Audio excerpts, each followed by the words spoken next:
Assalamualaikum dan salam sejahtera bersama saya Nur Azira Awang dalam Buletin Pahang, Sabtu 26 Mac 2022. Kerajaan Pahang sedang mempertimbangkan untuk mewartakan kawasan Sungai U di Lipis sebagai kawasan hutan simpanan kekal HSK. Yang Amat Berhormat Menteri Besar Pahang Datuk Seri Haji Warosdi Wan Ismail berkata, ia sebagai inisiatif bagi menyokong projek Central Forest Pine CFS bagi pemuliharaan flora dan fauna. Kerajaan negeri juga sedang mempertimbangkan untuk mewartakan kawasan seluas 893.85 hektar di Sungai U ini sebagai hutan simpanan kekal. Usaha ini adalah inisiatif bagi menyokong projek Central Forest Pine kerana kerajaan pusat khususnya untuk pemeliharaan flora dan fauna.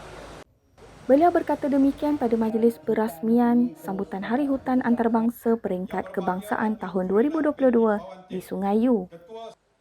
Kebawah Duli Yang Maha Mulia Pemangku Raja Pahang Tengku Mahkota Tengku Hassanal Ibrahim Alam Shah Ibni Al-Sultan Abdullah Riayatuddin Al-Mustafa Billah Shah berkenan merasmikan majlis berkenaan. Menurut beliau lagi, Kerajaan Pahang juga sedang berusaha mewartakan 4 kawasan di Mukim Ulu Telom, Cameron Highlands sebagai HSK.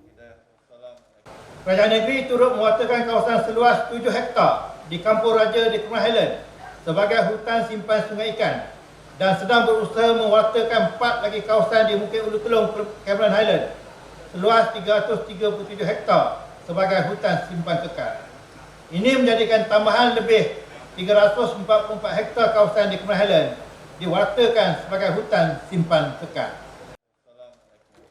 Sementara itu, Menteri Tenaga dan Sumber Asli Yang Berhormat Datuk Seri Taqiyuddin Hassan berkata, sehingga 28 Februari, sebanyak 1.5 juta hektar kawasan HSK di negeri ini telah disijilkan di bawah Pensijilan Pengurusan Hutan Skim Pensijilan Kayu Malaysia MTCS.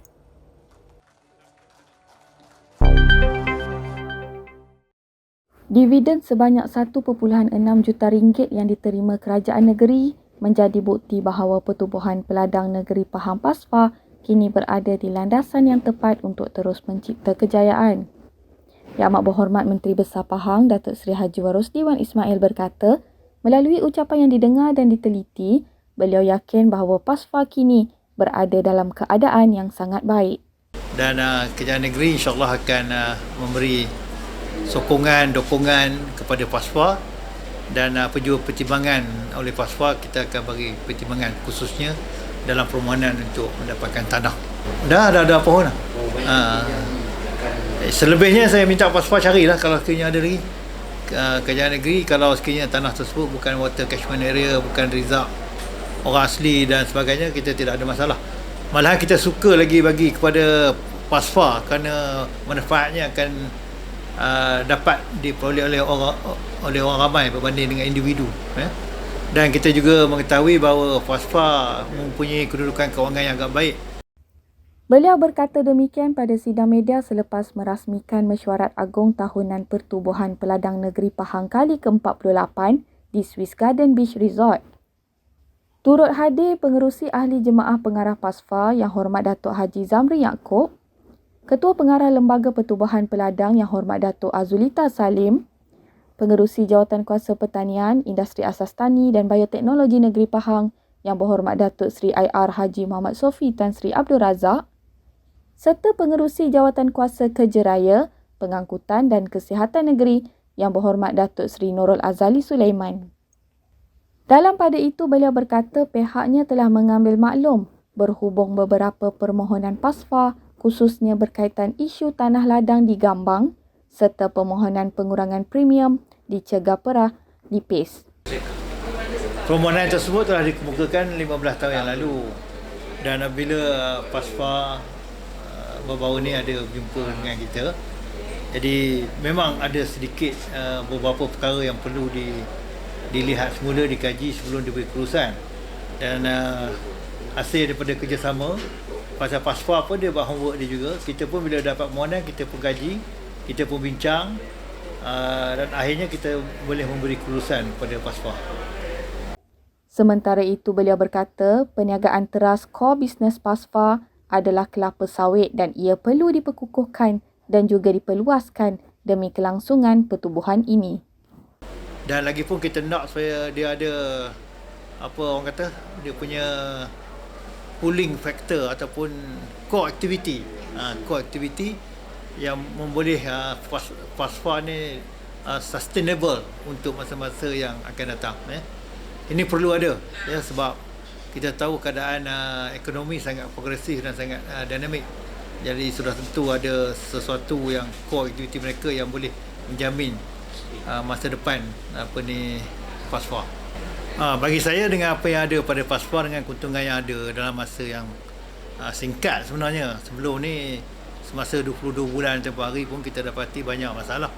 Tapi selepas 22 bulan tu, bila telah berpindah tangan, kita dapati FASFA telah mula mencipta keuntungan.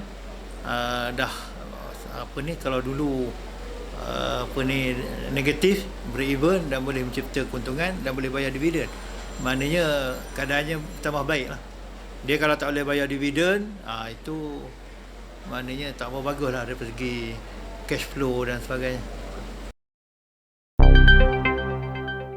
Majlis Ugama Islam dan Adat Resam Melayu Pahang MUIB mengagihkan sebanyak 11.79 juta ringgit kepada golongan memerlukan, termasuklah 676 masjid seluruh Pahang.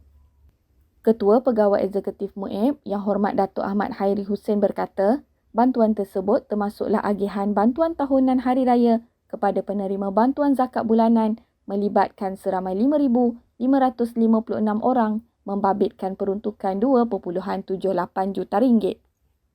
Manakala bantuan bagi golongan asnaf dan fakir miskin pula berjumlah 3.07 juta ringgit yang akan diberikan kepada 6,437 orang. Sementara 3,898 saudara Muslim baru pula turut menerima bantuan dengan jumlah keseluruhan 1.74 juta ringgit. Beliau berkata demikian pada sidang media pengumuman kadar zakat fitrah negeri Pahang bagi tahun 1443 Hijrah atau 2022 Masihi di Dewan MUIB, Kompleks Islam Sultan Haji Ahmad Shah, Pekan.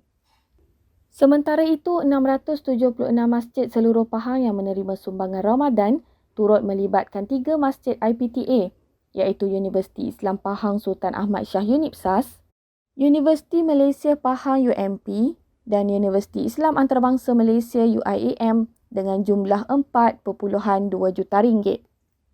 Dalam perkembangan lain, Yang Hormat Datuk Ahmad Hairi berkata MUIB mensasarkan kadar kutipan zakat fitrah pada tahun ini meningkat kepada 7.5 juta ringgit berbanding 6.6 juta ringgit tahun lalu. Orang ramai boleh membuat bayaran zakat melalui 2 kaedah, iaitu melalui 930 amil zakat fitrah yang telah ditauliah ataupun menggunakan kemudahan pembayaran zakat fitrah secara atas talian internet melalui capaian izakat.muib.gov.my. Sekian Buletin Pahang pada hari ini. Jangan lupa ikuti kami di Facebook, Instagram, YouTube, Twitter dan TikTok untuk mendapatkan berita terkini di Pahang. Assalamualaikum.